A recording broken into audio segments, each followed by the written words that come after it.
Second attempt मध्ये पहिल्या attempt पेक्षा चांगला स्कोर होईल का? होणारच ना, होणारच आणि करायचंय.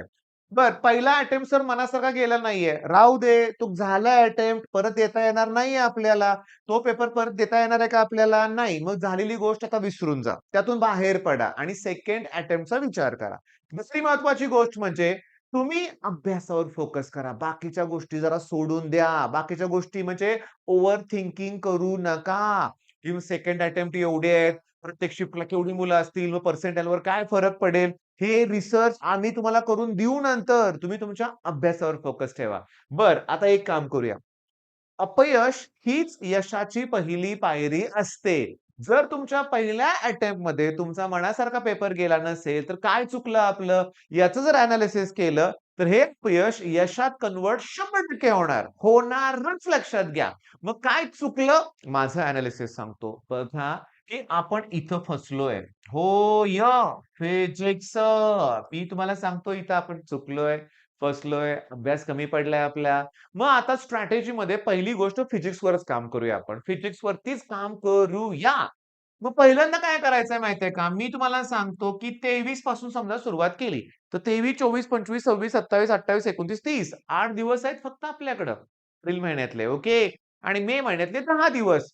अरे वाह! 18 ते 20 दिवस मिळणार आहेत आपल्याला. ओके. मग मी काय म्हणतोय बघा, समजून घेण्याचा प्रयत्न करा. मी माझ्या ऑफलाईनच्या मुलांची स्ट्रॅटेजी तुम्हाला देतोय.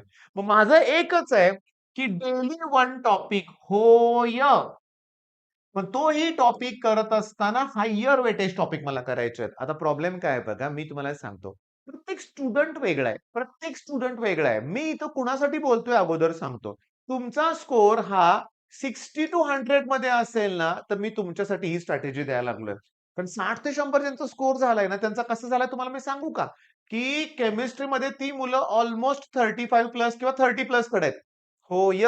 ओके. आणि मॅथ्समध्ये त्यांचे 10 ते 15च क्वेशन्स अटेम्प्ट झालेत. म्हणजे इथे पण 30 पकडा. आणि फिजिक्समध्ये नाहीच आहे. नाहीच आहे अटेम्प्ट. 10 ते 15च अटेम्प्ट आहे इथं. 10 ते 15च अटेम्प्ट आहे. म्हणजे केमिस्ट्रीमध्ये खूप चांगला स्कोर आहे मुलांचा, पण फिजिक्समध्ये अटेम्प्ट नाहीये. मग या मुलांसाठी डेली वन टॉपिक ठीक आहे. पण थांबा ना. आता माझ्याकडे काही मुलं अशी आहेत, की त्यांचा 160 प्लस कायम स्कोर होतोय आणि सीट आता एका मुलाचं नाव घेत नाही, पण सीट तुम्हाला सांगतो. एक्स्ट्राऑर्डिनरी आहे. तर फिजिक्समध्ये त्याचे 47 अटेम्प्ट आहेत. केमिस्ट्रीमध्ये 44 आहेत समथिंग. पण मॅथ्समध्ये 45 प्लस अटेम्प्ट आहेत. और केवढा अटेम्प्ट आहे? मग ह्याला रोज एक टॉपिकची गरज आहे का? नाहीये. तर त्या मुलांनी तर नुसत्या फुल लेंथ टेस्ट द्यायच्यात लक्षात घ्या. Full length test. मग त्या मुलांसाठी सेपरेटली मी आपल्या ॲपवर अल्टरनेट डेला फुल लेंथ टेस्ट देतोय. 23 तारखेपासून 23ला, 25ला, 27ला, 29ला, पुन्हा 1 तारखेला, 3 तारखेला कंटिन्युअसली फुल लेंथ टेस्ट असणार आहेत. ओके. पण मी सांगतो आपल्याला इम्प्रूव्हमेंट करायचं आहे ना, तर 23 तारखेला आपण रोटेशनल डायनॅमिक्स वरती टेस्ट ठेवूया आपण. ओके. रोटेशनल डायनॅमिक्स वरती टेस्ट ठेवूया आपण. ओके. आणि रोटेशनल डायनॅमिक्सच्या टेस्टसाठी मी तुम्हाला सांगतो. आता बघा क्लिअरली लक्ष द्या. मी काय सांगतो ते बघा. पण टार्गेट किती क्वेशन्स द्यायचे सांगा बघू. 50 प्रश्न देऊया आपण एका टेस्टमध्ये. बरं, टॉपिक वाईज 50 टेस्ट जर द्यायचे म्हणले, तर मी तुम्हाला सांगू का, की बरेचसे प्रश्न तुम्हाला ओळखीचेच वाटणार आहेत. का जेव्हा मी हा व्हिडिओ बनवतोय, पण त्याच्या अगोदर क्लासमध्ये मी रोटेशनलची रिव्हिजन घेतलंय ऑफलाईनमध्ये. काय ऑब्झर्व्ह केलं आम्ही? क्वेशन्स रिपीट होतायत. क्वेशन्स रिपीट होतायत. मग कॉन्फिडन्स वाढतोय. पण थांबा ना, आमची स्ट्रॅटेजी काय आहे बघा, मी तुम्हाला सांगतो. क्लिअरली बघा. बघा पहिली गोष्ट म्हणजे सांगतो, की रोटेशनलच्या अगोदर मी ई-एम-आय आणि एसीची सुद्धा रिव्हिजन घेतले बरं का. आणि एक मी ऑब्झर्व्ह केलंय, की कुठल्याही शिफ्टमध्ये जावा, मिनिमम 6 क्वेशन्स आहेत या टॉपिकवर. ई-एम-आय आणि एसी वरती, की जे सोपे आहेत. बरं, रोटेशनल वरती सुद्धा 3-3 क्वेशन्स आहेत.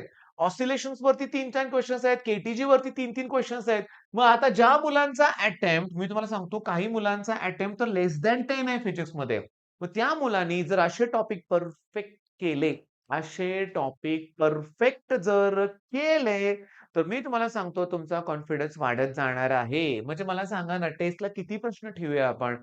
मला पण अजून प्रश्न पडतोय बरं का, पण माझी इच्छा आहे 30 questions, 45 minutes. Okay, done. Rotational dynamics 30 questions आणि 45 मिनिट्स. 30 क्वेशन्स, 45 मिनिट्स वेळ. ओके. मग 23 तारखेला रोटेशनल डायनामिक्स झालं. आता 24 तारखेला मी तर तुम्हाला सांगू का 24 तारखेला तर रोटेशनल नंतर obviously fluid. Mechanical properties of fluid केलं पाहिजे. मग 25ला पुन्हा मला के-टी-जी केलं पाहिजे. मला ओळीनं टॉपिक घ्यायचे आहेत. Sir 11th standard error analysis, vector हे 2 मार्क फिक्स झालेत आपले. होय, 10 पैकी 2 मार्क इथं फिक्स झालेत. 8 प्रश्न उरलेत. बाळांनो, इतके ते टॉपिक मोठे आहेत आणि प्रत्येक टॉपिकवर एक क्वेशन येणार आहे. मग त्यामुळे तुम्ही सुरुवातीला माझं ऐकताय का? करूया ते टॉपिक शेवटी आपण. पण सुरुवातीला हायर वेटेजचे टॉपिक करूया ना आपण. मग मी म्हणतो ओळीनच गेलं पाहिजे इथं. ओळीनच गेलं पाहिजे. म्हणजे 16 डेज 16 टॉपिक स्ट्रॅटेजी ठेवूया आपण फिजिक्सला. 16 डेज 16 टॉपिक. ओके. म्हणजे मी तुम्हाला सांगतो, की मग तुम्हाला जर वाटलं, तर तुम्ही 2-2 टॉपिक पण एका दिवशी करू शकताय. पण माझं काय म्हणणं आहे बघा, मग चला डेली आपली टेस्ट तर ठरली आपली. ओके. पण इथं फुल लेंथ टेस्ट पण असणार आहे 23 तारखेला. ओके. पुन्हा 25 तारखेला फुल लेंथ टेस्ट असणार आहे. पुन्हा 27 तारखेला फुल लेंथ टेस्ट असणार आहे. मग फुल लेंथ टेस्ट सकाळीच द्यायला सुरुवात करायची. ओके. या टेस्ट अभ्यास करून दुपारी द्यायच्या आपण. पण थांबा, म्हणजे सगळी फिजिक्स स्ट्रॅटेजी ठरली आपली, की डेली 1 टॉपिक म्हणजे मला माझा तुमचा स्कोर इथून वाढवायचा आहे. कुठून थांबा मी इरेज केलं ते. ओके. कुठून 60-80 तून तुमचा स्कोर वाढवायचा आहे मला. तो मग फिजिक्समध्ये आपले जे 15च अटेम्प्ट होत आहे, तिथं 25-30 कडे जायचं आहे आपल्याला. डबल स्कोर करायचा आहे. 15 ते 30. म्हणजे बघा फिजिक्समध्ये 15 अटेम्प्ट होता, तो 30 पर्यंत जाईल. केमिस्ट्रीमध्ये 30 आहे, तो 40 पर्यंत घालवायचा आहे. बरं. फिजिक्सचे काउंट डबल करण्यासाठी आपण ही टेस्टची स्ट्रॅटेजी. Per day 1 topic. पण आता केमिस्ट्रीला काय? आता केमिस्ट्रीला मी माझ्या ऑफलाईन बॅचमध्ये सांगतो, डेली 1 टेस्ट देतायत ते एक्झाम गोलवरून. होय. Daily 1 test. Okay. Full length test. Option नाही. आणि मी सांगतो 15 मिनिटाचंच ब्रॅकेट लावून ठेवायचं आणि 15 मिनिटातच केमिस्ट्रीचे 50 क्वेश्चन सोडवायचे. Full length test. ओके. तुम्ही एक्झाम गोलवर मॅथ्स आणि फिजिक्स डिलीट करून टाका. डिलीट म्हणजे ना, जेव्हा तुम्ही टेस्टचा ऑप्शन निवडताय ना, फुल लेंथ टेस्टमध्ये तुम्हाला 3 तास द्यावे लागेल. नाही, फक्त केमिस्ट्री सिलेक्ट करा. केमिस्ट्री सिलेक्ट करा आणि टेस्ट द्यायला सुरुवात करा. टेस्ट द्यायची म्हटलं की नाही, एक्झाम गोल ॲप्लिकेशन. आता एक्झाम गोल ॲप्लिकेशनवरती तुम्हाला टेस्ट द्यायच्यात लक्षात घ्या. मी तुम्हाला सांगतो, की तुमचा मोबाईलचा इंटरफेस थोडासा वेगळा असेल. पण जेव्हा तुम्ही टेस्ट द्यायचा विचार कराल ना, की तुम्ही टेस्टसाठी ना रँडमली कुठलंही सिलेक्ट करू शकता तुम्ही. कोणतंही सिलेक्ट करू शकताय. कुठलंही करा. मी तुम्हाला सांगतो, चला 16 मेची टेस्ट सिलेक्ट करूया आपण. एक टेस्ट म्हणा. करायचंय काय मी तुम्हाला शिकवतो लक्षात घ्या. फिजिक्स नका देऊ, मॅथेमॅटिक्स नका देऊ, पण केमिस्ट्री द्या. मी तुम्हाला सांगतो, मी तुमचा थोडा वेळ आता घेणार आहे. व्हिडिओ मोठा होणार आहे, कारण मी पेपर सॉल्व्ह करून देणार आहे. पण स्टार टेस्ट करूया आपण. पेपर सोडवायला सुरुवात करूया. अनडिकेनचा फॉर्म्युला काय? 11 कार्बन आहेत. मी हा सॉल्व्ह केलाय लक्षात घ्या. ओके, प्रश्न. मी हा प्रश्न सॉल्व्ह केला. मला 9 सेकंद लागले. पण which of the following is not a dicarboxylic acid? बाळांनो, व्हॅलेरिक हे डायकार्बोक्सिलिक नाहीये लक्षात घ्या. डायकार्बन 2 COH ग्रुप पाहिजे. ओके, पुन्हा 8 सेकंद गेले. पण थांबा, आता मी काय करतोय? न्यूमेरिकल नाही अटेम्प्ट करणार. आठवत नाही एम नाही अटेम्प्ट करणार. हे सुद्धा आठवत नाही. राहू दे 4 प्रश्न गेले. पण सांगतो नुसतं एन लिहिलंय म्हणजे टर्शरी आहे. Tertiary, tertiary, tertiary. बेन्झीन आहे म्हणजे ते एरोमॅटिक आहे. हे तिन्ही पण सेम आहेत म्हणजे ते सिंपल आहे. Okay, next question. मी तुम्हाला स्ट्रॅटेजी द्यायला लागलो. न्यूमेरिकल्स नका सॉल्व्ह करू. वूल म्हणजे पॉलीॲक्रिलोनाइट्राइल. ॲक्रिलन पण म्हणतात ते लक्षात घ्या. न्यूमेरिकल्स नाही करणार. नॅनो स्ट्रक्चर मी तुम्हाला सांगतो नॅनो वायर हे 1 डायमेन्शनल आहे लक्षात घ्या. म्हणजे हे वायवा सीरीज मधले क्वेश्चन्स आहेत सगळे. ॲसिडिक अमोनिया कुठला आहे? ग्लुटॅन आणि एस्पॅरेटिक आहे. न्यूमेरिकल्स नाही सॉल्व्ह करायचे आहेत मला. मी तुम्ही थांबा. एवढं थेरॉटिकल नाही करणार मी. न्यूमेरिकल्स नाही करणार मी. न्यूमेरिकल नाही करायचं मला. सगळ्यात महत्वाचं आठवत नाही मला सोडून दिलं. न्यूमेरिकल नाही करायचं. किती प्रश्न स्किप करतोय मी. पण थांबा. नाही करायचं न्यूमेरिकल मला. हे लॅन्थेनाइडचं पण नाही आठवत मला. हे मला न्यूमेरिकल्स नाही सॉल्व्ह करायचे आहेत. पुन्हा न्यूमेरिकल नाही सॉल्व्ह करायचं. बफर आठवत नाहीये. दिलं सोडून.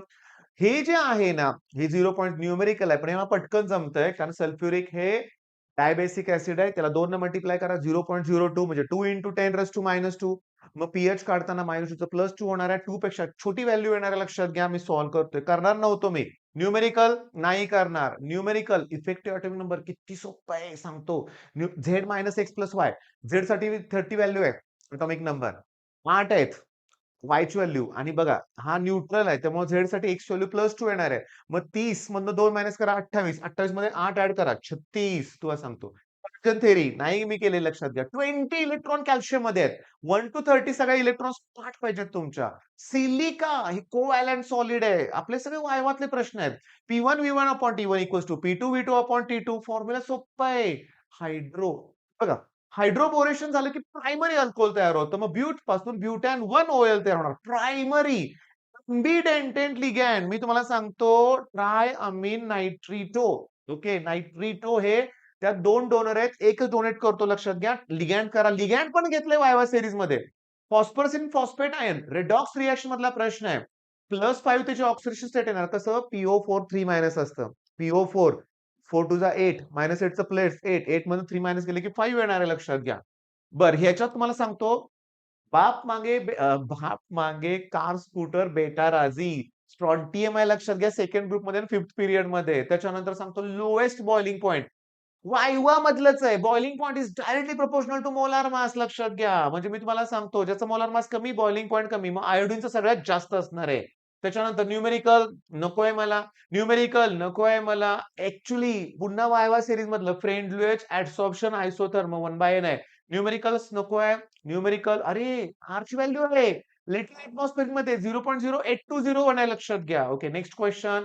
पॉलिमर हे जे आहे ना इथिलीन ग्लायकोल आहे. टेरिल मध्ये टेरिल म्हणतेस की डॅक्रॉन. बर हेही नकोय मला. थायमिन मला आठवत नाहीये. ओके याचा आयुपीसी नेम थांबा. त्याला 1 नंबर द्या. 1 2 3 मग 3 मिथॉक्सी कुठे आहे? 1 डायमिथिल सायक्लोब्युटेन हे माझा आन्सर करेक्ट आहे. Next question. बॉन्ड अँगल 120 पेक्षा थोडासा कमी असतो. हायेस्ट मेल्टिंग पॉइंट मी तुम्हाला सांगतो हायेस्ट मेल्टिंग पॉइंट आता हे जरा आठवत नाही बरं का लक्षात घ्या. नेक्स्ट क्वेश्चन कडे जातो. उगाच गोळ्या मारायला नको. ऑप्टिकली ऍक्टिव्ह मी करू शकतो.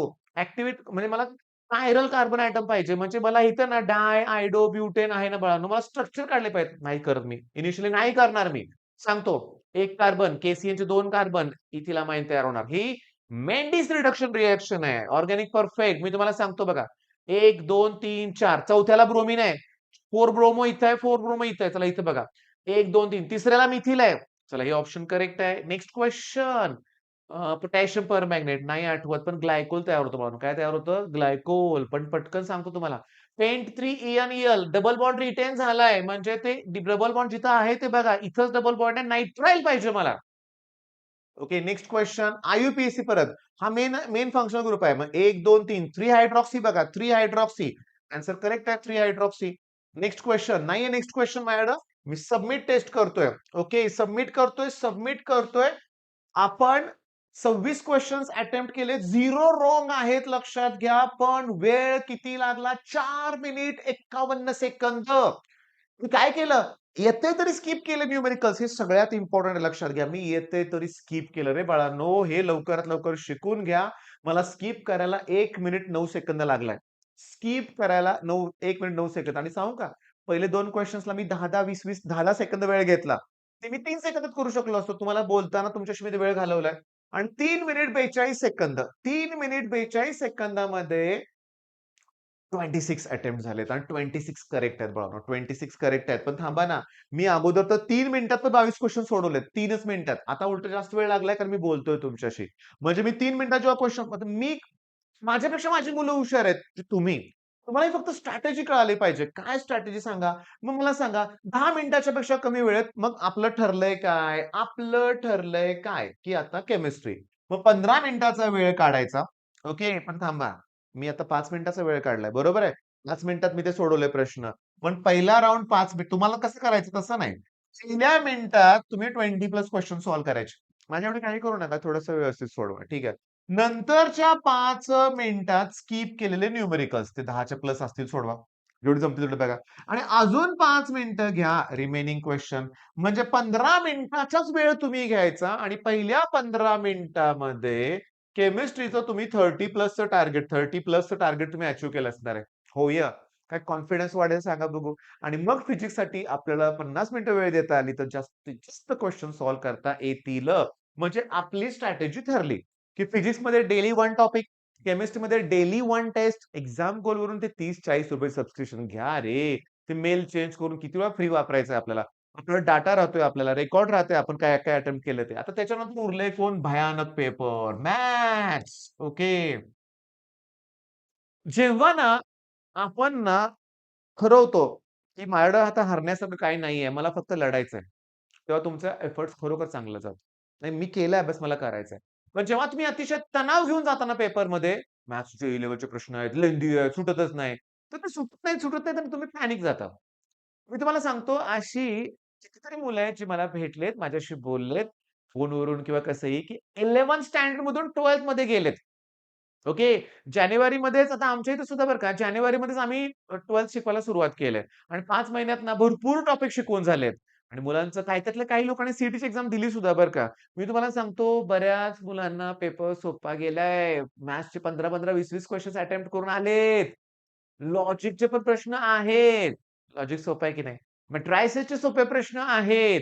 तुम्ही अवघडकडे बघून सोप्याचं पण नुकसान करून घेताय. तर मी तुम्हाला सांगतो, आता एक काम करूया. आपल्याकडं ए, बी आणि सी हे 3 स्टुडंट आहेत माझ्याकडे विचार करा. मी सांगतो. विचार करा म्हणजे मी सांगतो ते ऐका आता. हे तिघंही ब्रिलियंट आहेत. हो, तिघंही ब्रिलियंट आहेत. Extraordinary brilliant. तर एचा मॉक टेस्टचा स्कोर हा नेहमी अरे, अरे! एचा मॉक टेस्टचा स्कोर हा नेहमीच 150च्या आसपास आला. पण एक्झाममध्ये थोडासा तो पॅनिकमध्ये गेला. फिजिक्स थोडासा अवघड गेला. मग फिजिक्सचं टेन्शन घेऊन मॅथ्सकडे गेला. मॅथ्स पण लेंदी वाटायला लागलं आणि त्याचा स्कोर आम्ही काउंट केलाय 130 कडे राहतोय. झालं का नुकसान 20 मार्काचं? होय. बरं दुसरा स्टुडंट तो कायम 130 कडे राहत होता. ओके. सर मी एल सुद्धा चुकवलं. मला ते जमेनाच. मला टेन्शन आलं. तो मुलगा 120 कडे गेला. आम्ही त्याचा पण स्कोर काउंट केला. बरं आता एक स्टुडंट 110 कडे होता. त्याचा स्कोर 10 100 टू 120 च्या मध्ये स्ट्रक झालाय. म्हणजे नुकसानच झालंय. हे कशामुळं? त्यांच्या मानसिकतेमुळं, तणावामुळं. मग ह्याच्यावर पण एक काम करा रे बाळांनो. मी तुम्हाला सांगतो पॉझिटिव्ह एनर्जी आणा स्वतःच्यात. होय, आणा. की असू दे प्रॉब्लेम मी टॅकल करणार आहे त्याला. तुम्ही घाबरू नका रे. घाबरला की संपलं रे लक्षात घ्या. मग आता सगळ्यात महत्वाचं स्ट्रॅटेजी तर मी तुम्हाला दिलेली आहे लक्षात घ्या. काय करायचं मी तुम्हाला सांगितलेलं आहे. पण त्याचबरोबर मी तुम्हाला सांगतो, ओके, लवकरच मी तुमच्यासाठी काय करतोय डिटेलमध्ये आणखीन प्लॅन आणणार आहे. ओके. 3-4 दिवस मी खूप बिझी होतो. ओके. व्हिडिओज अपलोड करायला जमलं नाही त्याच्याबद्दल माफ करा. ओके. पण आता स्ट्रॅटेजी दिलेली आहे तुम्हाला आणि ती स्ट्रॅटेजी मन लावून फॉलो करा. रोज फिजिक्सचा एक टॉपिक ॲट एनी कॉस्ट करायचा. रोज केमिस्ट्रीचा कमीत कमी 1 पेपर तरी द्या. बरं, त्यात चुकलेले प्रश्न काय असतील ते कव्हर करा. ओके. रोज 1 म्हणूया आपण. मॅथ्समध्ये काय ठरलंय स्ट्रॅटेजीमध्ये, की पॅनिक होऊ नका. फक्त तुम्हाला जमणार आहे सोप्या टॉपिकला टार्गेट करा. ओके. अवघड टॉपिकला घाबरू नका. ओके. मग आता मी तुम्हाला सांगतो, लवकरच मी तुम्हाला काय करतोय, की जे ऑफलाईन टेस्ट माझ्या आहेत, ऑनलाईन टेस्ट म्हणूया आपण. त्या मी तुम्हाला सांगतो आपले रँकर्स वेगवेगळे कोर्सेस आहेत. डिटेल मी लवकरच एक अनाउन्समेंट करेन म्हणूया आपण. तोपर्यंत तुम्ही अभ्यासाला सुरुवात करा. All the best.